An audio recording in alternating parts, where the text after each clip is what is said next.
Terima kasih, terpujilah namamu. Terpujilah namamu Tuhan.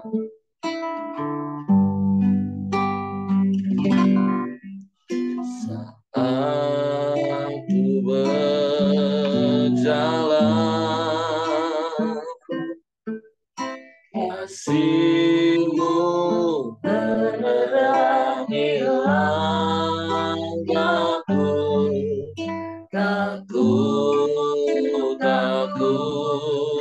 Takut bimbang karena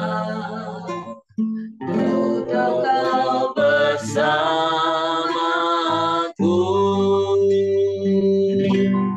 Kau lebih tahu yang terbaik bagiku.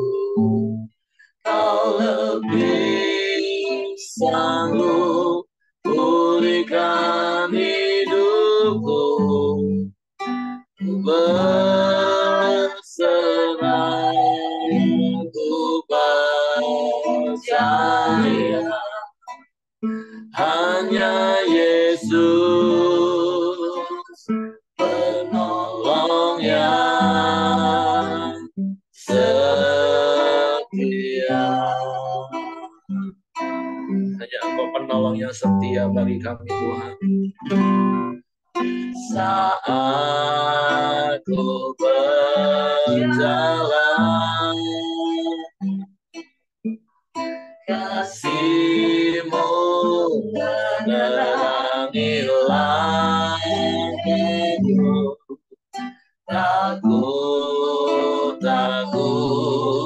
Takut bimbang karena Ku tetap bersamaku.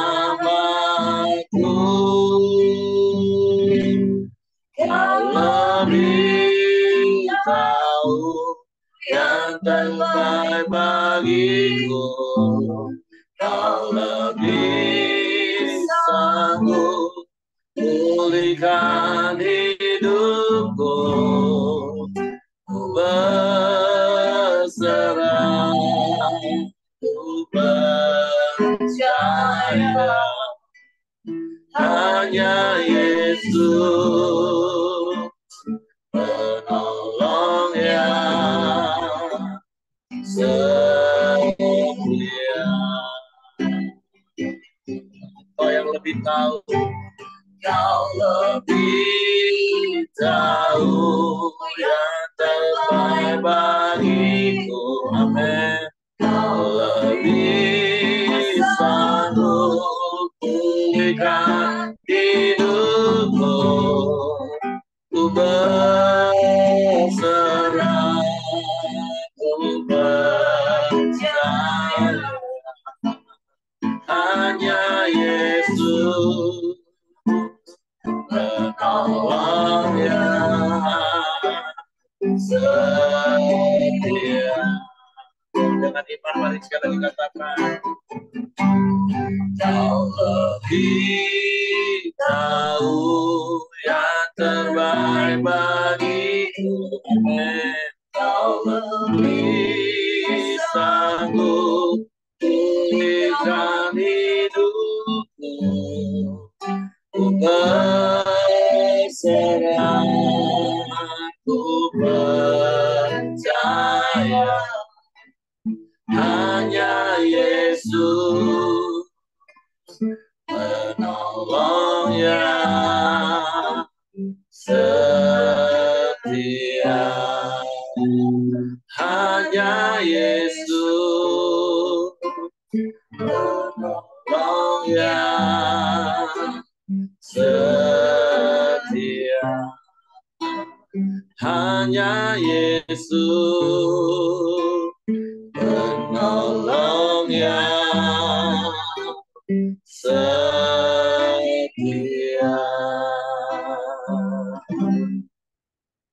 Sungguh hanya Engkau Yesus satu-satunya penolong yang setia dalam hidup kami. Saat kami melangkah di dalam perjalanan hidup kami tahu kami tak pernah sendirian. Karena Engkau yang selalu berjalan bersama dengan kami. Engkau yang menuntun langkah hidup kami. Engkau yang memelihara kami. Engkau tahu yang terbaik bagi kami. Sebab itu kami mau terus percaya kepadamu. Percaya kepada janji-janji firman-Mu. Dan mempercayakan hidup kami kepadamu. Dengan kami mentaati semua firman. Sehingga kami menikmati hidup kami. Menikmati hari-hari kami berjalan bersama. Penuh damai sejahtera, penuh sukacita. Sekalipun di sekeliling kami ada begitu banyak persoalan dan pergumulan hidup. Sebab itu pagi hari ini kami buka hati kami untuk firman. Roh Kudus, tolong kami untuk mengerti dan memahami firman. Sehingga kami percaya firman. Dan kami melakukannya dalam hidup kami. Kami sambut firman-Mu pagi ini dalam nama Yesus Tuhan. Haleluya, haleluya. Amin. Oke, silakan Pak Buyung. Terima kasih Pak Ari, ya, teman-teman, berkesempatan untuk boleh sharing firman pagi ini, Tuhan. Ya, kami tahu Tuhan, Kau adalah penolong yang setia dalam hidup setiap kami. Sehingga keputusan apapun dalam hidup kami, setiap hari kami harus melibatkan Kau dan mengandalkan Kau. Terima kasih Tuhan berbicara lewat firman pagi ini kepada setiap kami yang hadir ke radio pagi ini, pribadi lepas pribadi ya Tuhan. Sehingga pada saat firman-Mu yang kami dengar, yang kami dapat memberikan kelegaan dalam hidup kami ya Tuhan. Terima kasih Bapa dalam nama Yesus. Amin. Terima kasih teman-teman. Kita masuki Nehemia 3 pagi ini akan saya bacakan. Dengan judul perikop para peserta dalam pembangunan. Maka bersiaplah Imam Eliasib dan para imam, saudara-saudaranya, lalu membangun kembali pintu gerbang domba. Mereka mentabiskannya dan memasang pintu-pintunya. Mereka mentabiskannya sampai menara Mea, menara Hananil, berdekatan dengan mereka orang-orang Yeriko membangun dan berdekatan dengan orang-orang itu Zakur bin Imri. Pintu gerbang ikan dibangun oleh Bani Sena. Mereka memasang balok-balok lalu memasang pintu-pintunya dengan pengancing-pengancing dan palang-palangnya.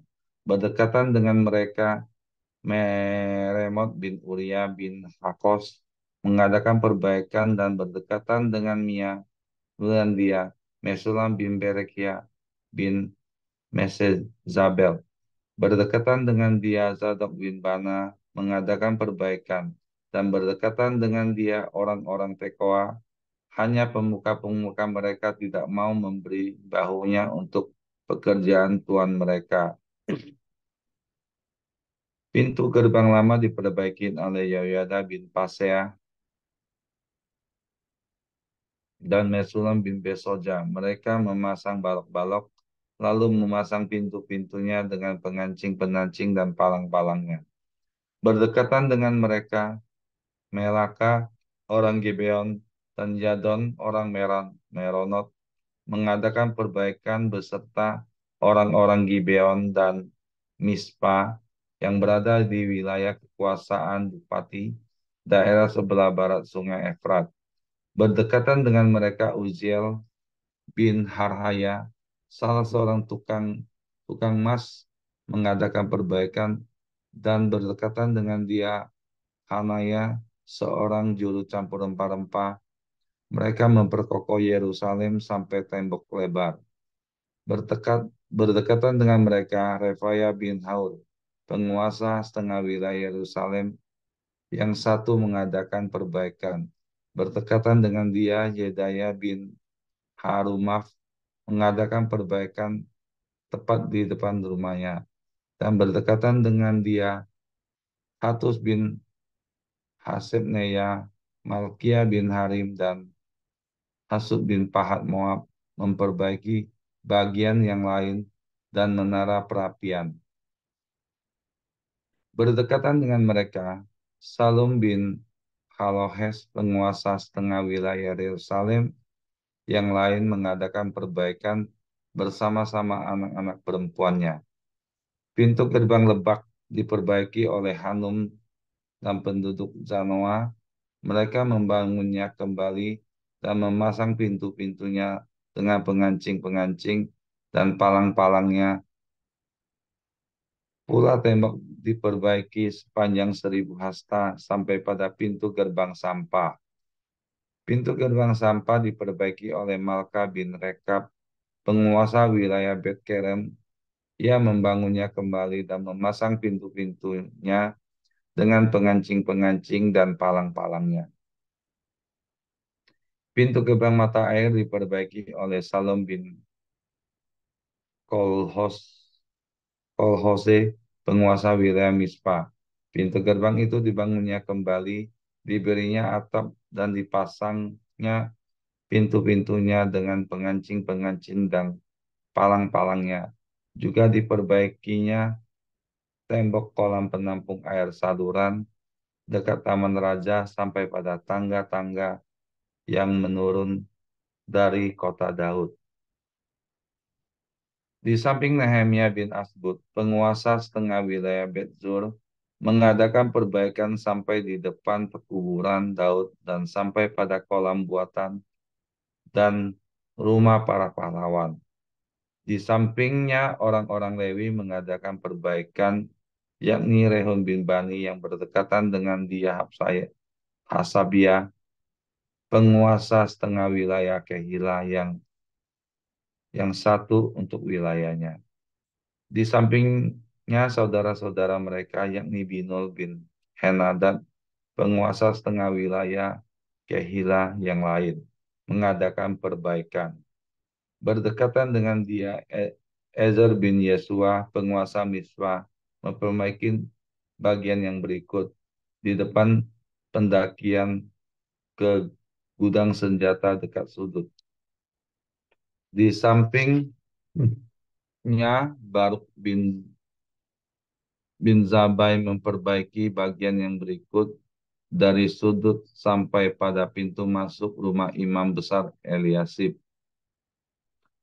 Di sampingnya, Meremoth bin Uria bin Hakos memperbaiki bagian yang berikut dari pintu masuk rumah Eliasib sampai pada ujung rumah Eliasib. Di sampingnya, para imam orang-orang dari lembah Yordan mengadakan perbaikan.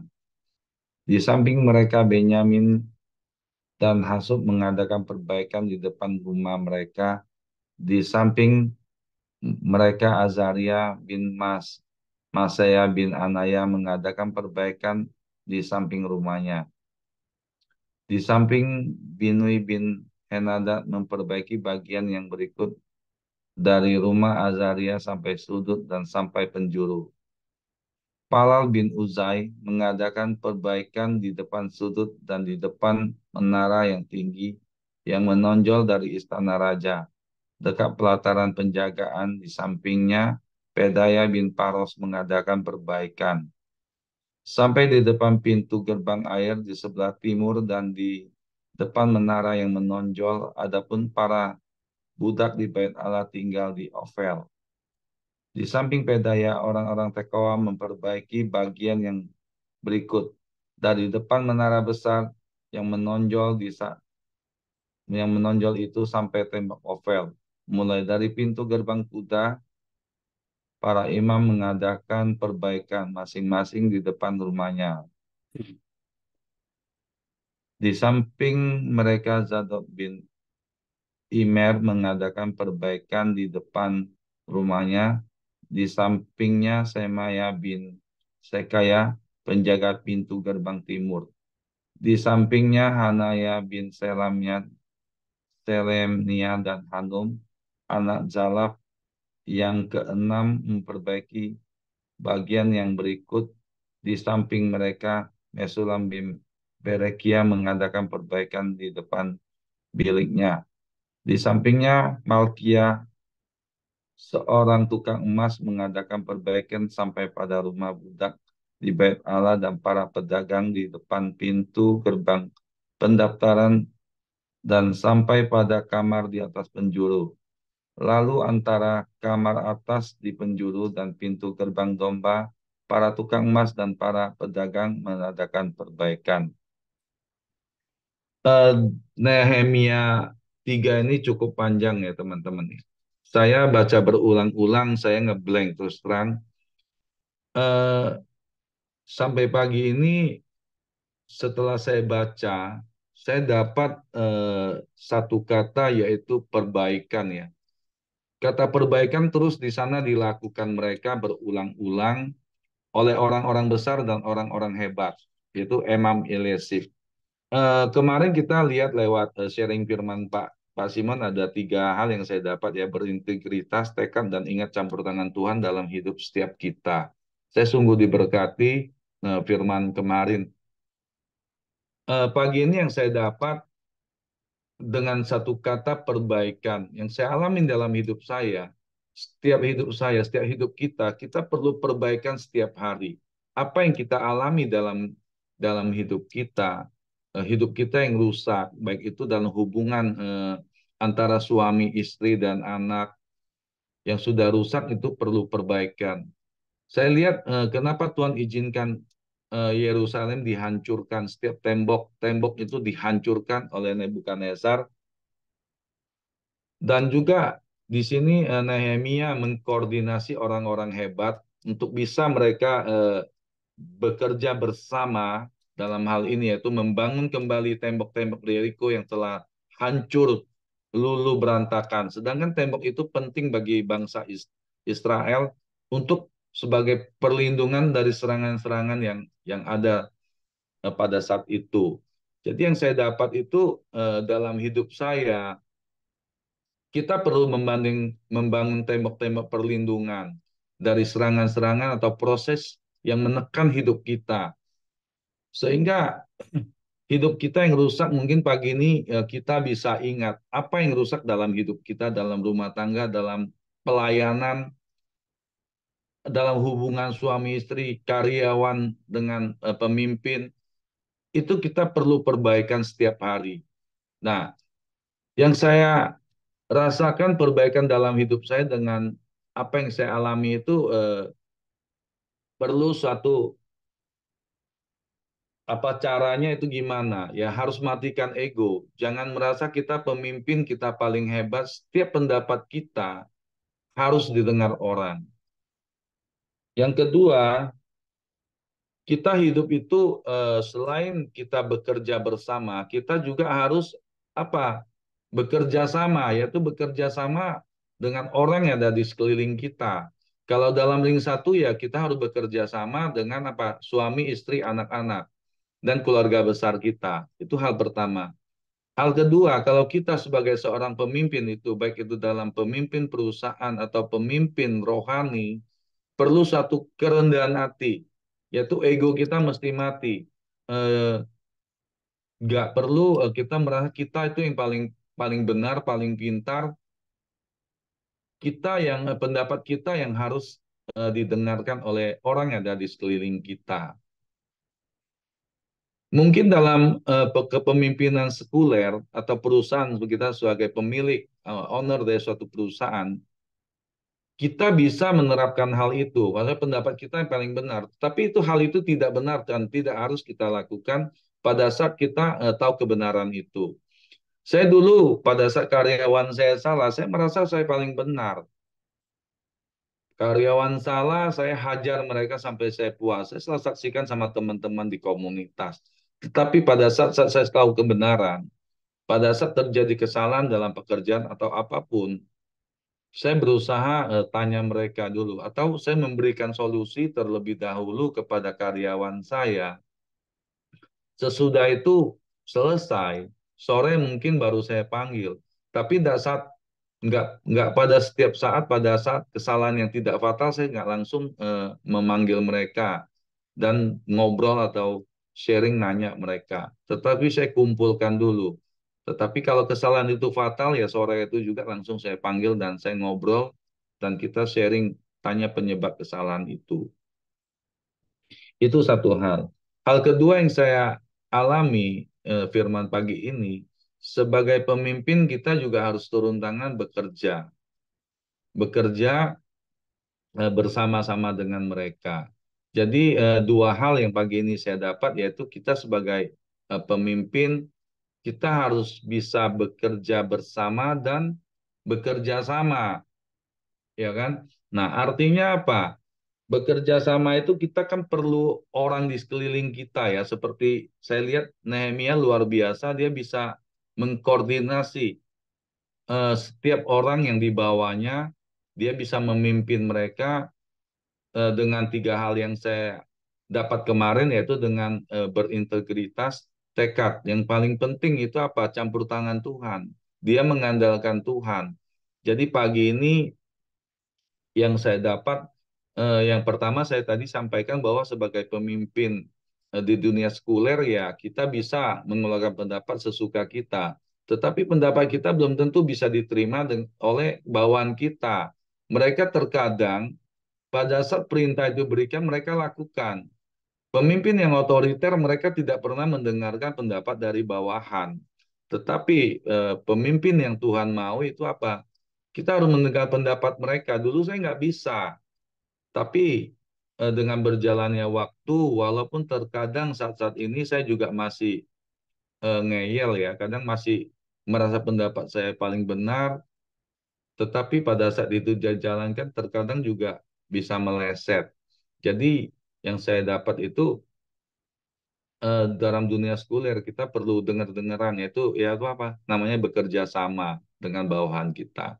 Nah, untuk pemimpin rohani saya rasa juga sama gitu. Terkadang kan kita merasa pendapat kita paling benar, ya kita apapun yang ada di bawah kita ya harus ikut dengan pendapat kita. Begitu juga di dalam komunitas, di dalam berorganisasi. Saya dididik di dalam berorganisasi bertahun-tahun ya, terutama di pergerakan pria. Dulu pada saat saya mengeluarkan pendapat, pada saat kita polling kita dengan suara yang kalah, mulut keluar itu ya ikut aja lah, tetapi hati memberontak. Tetapi teman-teman tahu nggak, hingga pagi ini, hingga saat ini, saya merasa ya saya kasih kesaksian lah. 2 hari yang lalu kan kita kan mau berangkat untuk hadir konferensi pria Indonesia. Kita ada apa? Saya mengeluarkan pendapat untuk pasang stiker untuk di mobil-mobil yang akan berangkat ke Jakarta. Di rapat dua malam yang lalu kita polling kan. Waktu itu cuma sebesar wacana, beberapa gelintir dari peserta yang akan hadir di konferensi itu tidak tahu bahwa kita akan pasang stiker dan dia di depan sama samping pintu itu. Polling malam itu ternyata teman-teman tidak sependapat dengan apa yang saya pikir, tidak semua. Akhirnya dengan polling suara lebih besar suara yang mengatakan bahwa pemasangan stiker itu suatu pemborosan, ya kan? Tapi teman-teman tahu nggak, saya menerima dengan lapang hati, saya merasa nggak ada satu ganjalan. Toh mau pasang, oke nggak pasang juga nggak apa-apa. Dulu saya bisa bisa kecewa teman-teman. Tetapi ya luar biasanya ya dengan berjalannya semakin eh, kita semakin berusia, semakin berpengalaman di dalam komunitas bahwa apapun keputusan dalam polling di dalam pelayanan, walaupun kita kalah suara, kita harus menerima itu dengan lapang lapang hati dan menjalankannya dengan sukacita. Tapi dulu saya ada satu ganjalan, saya harus kecewa dulu beberapa waktu, ya mungkin bisa berapa jam, bisa berapa hari, tapi saat ini saya udah enggak gitu loh. Saya juga belajar banyak sama teman-teman di komunitas menegur saya. Contohnya eh, beberapa minggu yang lalu di Kompri ya, Komunitas Pria Pelita Community, ada teman-teman yang pernah saya layanin, dia tuh kepahitan sama saya. Tapi luar biasa orang itu bisa terbuka itu teman-teman. Jadi saya juga merasa waktu di camp juga ada teman saya negur saya bilang, ada loh orang yang terluka dengan ucapan kamu sehingga tidak mau ke Kompas. Nah, makanya waktu di camp Man of Honor itu saya juga sama teman-teman sepelayanan, saya minta maaf sama mereka secara terbuka. Dan saya meminta setiap mereka yang hadir pada malam itu untuk bisa datang kepada saya apabila mereka pernah sakit hati, terluka dengan ucapan saya. Karena saya nggak sadar, teman-teman. Terkadang dari dulu yang saya hemat bicara, minder, ternyata bisa Tuhan ubahkan sampai banyak bicara dan orang bisa terluka akibat ucapan saya yang mungkin ya tidak pernah dipikirkan apakah itu melukai teman-teman di sekeliling saya, di komunitas saya. Begitu juga dengan kita di dalam kehidupan berkeluarga, pelayanan ataupun apapun, perlu suatu kerendahan hati untuk bisa bicara dari hati ke hati dengan teman-temannya dari komunitas atau pelayanan atau pekerjaan, ya terbukalah. Ada nggak yang terluka dengan ucapan kita? Sehingga pada saat ada ya kita minta maaf gitu. Dulu ya bagi saya pribadi sulit sekali untuk minta maaf. Tapi dengan berjalannya waktu dengan firman Tuhan itulah yang mengubah hidup saya. Jadi pagi ini saya nggak tahu eh, tembok-tembok teman yang mana yang runtuh atau roboh yang perlu diadakan perbaikan. Nah, untuk mengadakan perbaikan itu ya saya percaya setiap kita itu perlu bekerja sama dengan orang yang ada di sekeliling kita, terutama ya kalau kita di dalam kehidupan sehari-hari ya kita perlu ujung-ujungnya komunitas yang benar, hidup di dalam situ dan perlu terbuka teman-teman. Orang di sekeliling kita itu bukan malaikat yang tahu isi hati kita. Seperti saya bisa contohkan juga, kita sakit aja kalau kita nggak datang ke dokter. Dokter mana bisa datang ke rumah kita menyatakan bahwa kamu ini sakit. Nah, celakanya teman-teman, banyak orang sakit, dia nggak tahu dia sakit, dia nggak tahu dia perlu check up ke dokter. Jadi ya cara kita perlu ke dokter, ya cek check up ya kita harus terbuka, kita harus merasa sehat nggak kehidupan keluarga kita, sehat nggak usaha kita. Ya pada saat kita lihat usaha atau hubungan keluarga kita sakit, kita harus datang berkonsultasi dengan dokter atau pementor atau pemurid di dalam komunitas kita. Jadi yang saya dapat itu dua hal pagi ini dalam hidup kita, kita perlu bekerja bersama dan bekerja sama. Jadi dua hal itu yang saya dapat. Nah, untuk mencapai itu ya kita harus matikan ego dan apa hidup di dalam komunitas yang benar. Demikian Pak Eri, apa yang saya dapat pagi ini. Tuhan Yesus memberkati. Oke, terima kasih Pak Boyong. Jadi sangat konform kita belajar hari ini kerjasama dan bekerja bersama-sama.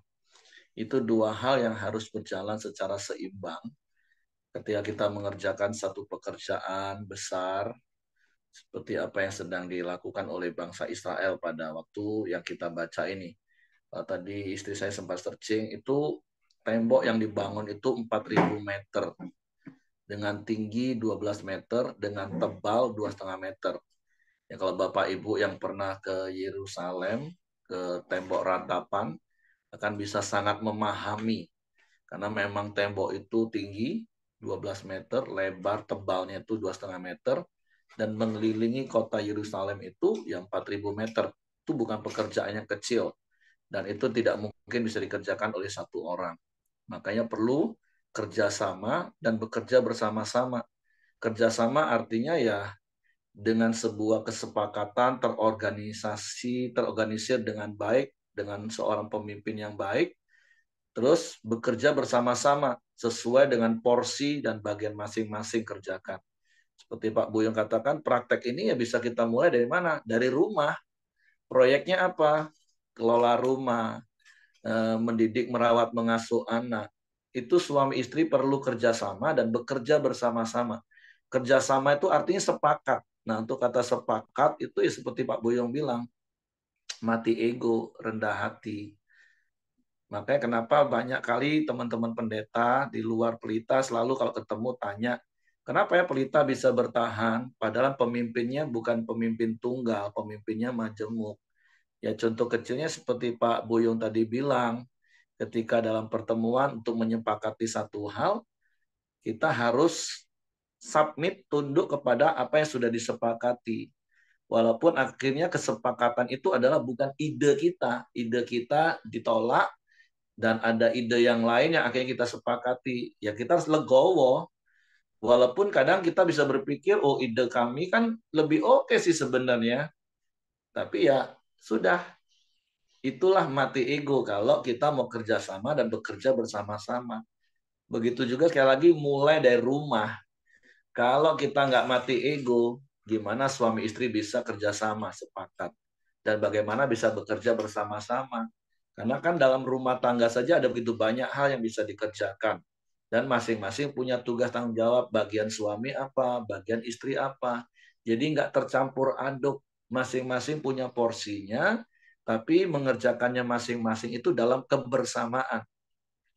Makanya ada yang tulis hari-hari ini, hidup bersama atau tinggal bersama. Nah, ada banyak orang yang tinggal bersama, tapi ya udah benar-benar masing-masing, nggak ada kesatuannya. Nah, kita ini kan mau hidup bersama. Nah, untuk hidup bersama itu tadi bisa kerjasama dan bisa bekerja bersama-sama. Dan kata kuncinya mati ego, rendah hati, taat kepada pimpinan. Dan apa yang sudah disepakati ya sudah disepakati. Jangan cari keluar lagi kasak kusuk. Sebenarnya sih, wah. Enggak. Pokoknya apa yang sudah disepakati di dalam, ya sudah. Itu satu suara. Keluar ya satu suara. Makanya harus punya kerendahan hati, legowo, mati ego. Nah itu sangat penting. Apalagi kita yang terbiasa dalam kepemimpinan bersama. Dan berkali-kali, sekali lagi saya ulangi sebagai penutup, rumah tangga itu tempat untuk kita praktek kepemimpinan majemuk. Ya, pria itu kepala, pria itu sumber. Tapi bukan berarti kita pria otoriter, semua suka-suka kita. Enggak. Kita ini memimpin bersama keluarga kita, suami istri. Oke, itu saja yang saya tambahkan. Terima kasih Pak Boyong. Saya serahkan kepada Hengki. Ya, terima kasih Pak. Yang saya dapatkan di pagi hari ini yaitu Nehemia tuh ditaruh visi sama Allah untuk membangun kembali Israel. Dan juga kita lihat di sini ada pemimpin dan juga ada orang-orang yang mau bekerja sama untuk melakukan pembangunan eh, tembok-tembok yang telah runtuh. Dan juga kalau di pria kita tahu ya, visi pria tuh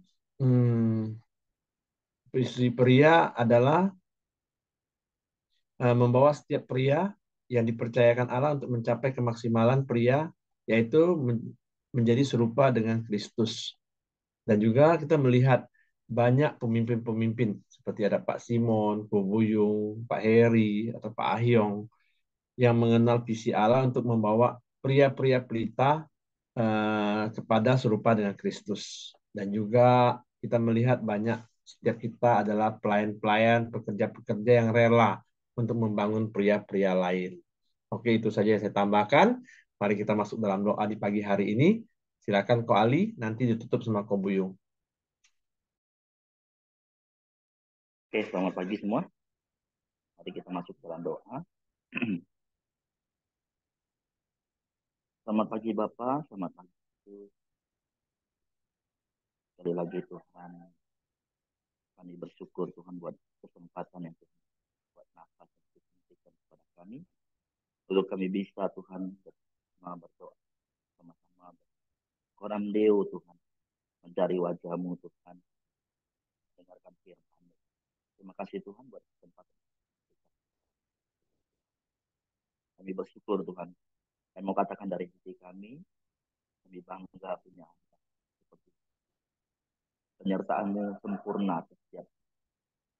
Terima kasih Tuhan, kami bersyukur buat pagi yang indah yang sudah Tuhan berikan. Terima kasih Tuhan.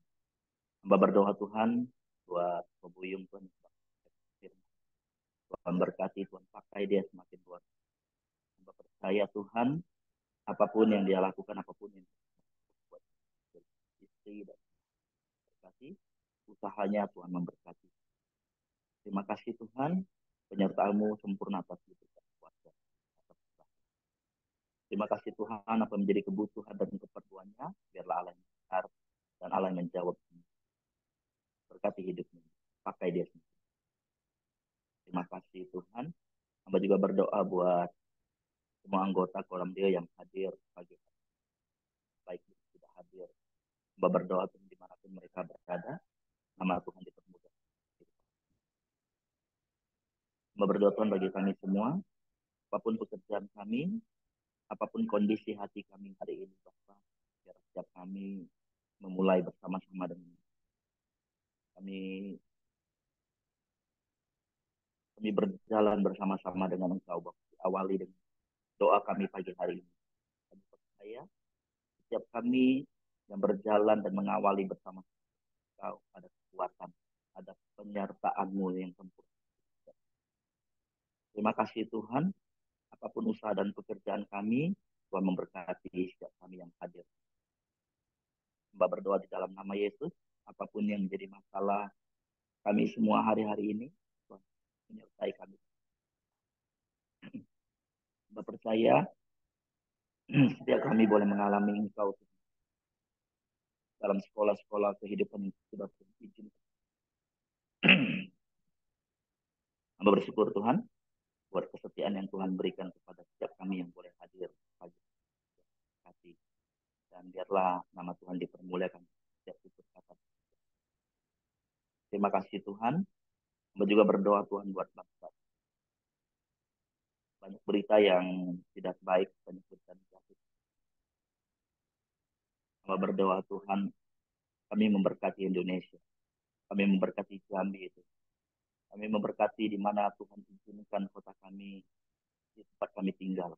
Kami berdoa Tuhan. Dari presiden, menteri, aparat tertinggi sampai aparat terendah sampai RT. Polri, TNI, Tuhan kami memberkati.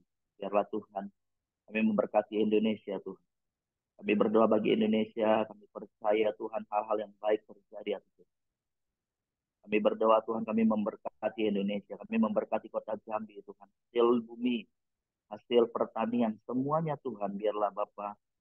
Kami percaya Tuhan, nama Tuhan dipermuliakan dalam setiap itu, dalam setiap pekerjaan kami, Bapa. Terima kasih Tuhan, serahkan Indonesia ke dalam tangan-Mu. Biarlah nama Tuhan dipermuliakan lewat ini. Percaya Tuhan, Indonesia akan terus naik bukan turun Tuhan.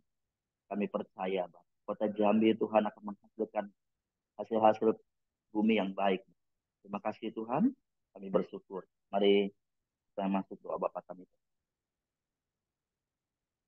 Bapa kami yang di surga, dikuduskanlah nama-Mu, datanglah kerajaan-Mu, jadilah kehendak-Mu di bumi seperti di surga. Berikanlah kami pada hari ini makanan kami yang secukupnya, dan ampunilah kami akan kesalahan seperti kami juga mengampuni orang yang bersalah kepada kami. Dan janganlah membawa kami ke dalam pencobaan, tetapi lepaskanlah kami daripada yang jahat. Karena Engkaulah yang mempunyai kerajaan dan kuasa dan kemuliaan sampai selama-lamanya. Bapa Surgawi, pagi ini kami kembali datang kepada Engkau Tuhan. Terima kasih Tuhan buat firman-Mu pagi ini yang mengingatkan setiap kami untuk bisa bekerja bersama dan bekerja sama Tuhan di antara kami ya Tuhan. Di keluarga kami boleh bekerja sama dengan istri dan anak kami. Perusahaan kami boleh bekerja dengan seluruh karyawan kami Tuhan. Sebagai pemimpin rohani kami juga boleh bekerja sama antara pemimpin dengan pelayanan full timer atau siapapun yang terlibat dalam pelayanan kami ya Tuhan. Pagi ini Engkau mengingatkan kami untuk boleh memiliki kerendahan hati, matikan ego setiap kami ya Tuhan. Apapun keputusan yang diambil dalam pelayanan, dalam pekerjaan apapun, jika bukan itu pendapat kami yang dijalankan, kami harus legowo Tuhan. Terima kasih Bapa. Berkati setiap kami yang hadir Tuhan. Jika sebentar kami akan memulai aktivitas kami, Engkau campur tangan Tuhan. Tutup bungkus dengan kuasa darah-Mu. Berkati istri anak-anak kami, suami juga anak-anak kami, cucu kami ya Tuhan.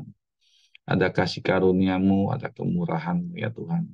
Engkau tutup bungkus setiap usaha pekerjaan kami dengan kuasa darah-Mu. Semua berjalan lancar dari pagi hingga malam ya Tuhan. Terima kasih Tuhan buat firman-Mu. Kiranya kasih karunia, anugerah dan damai sejahtera-Mu, berkat, sukacita, damai sejahtera-Mu tercurah dalam hidup setiap kami, mulai pagi ini sampai selama-lamanya. Hanya di dalam nama Yesus kita yang berkati, katakan amin. Oke, semangat pagi, selamat beraktivitas, Tuhan memberkati.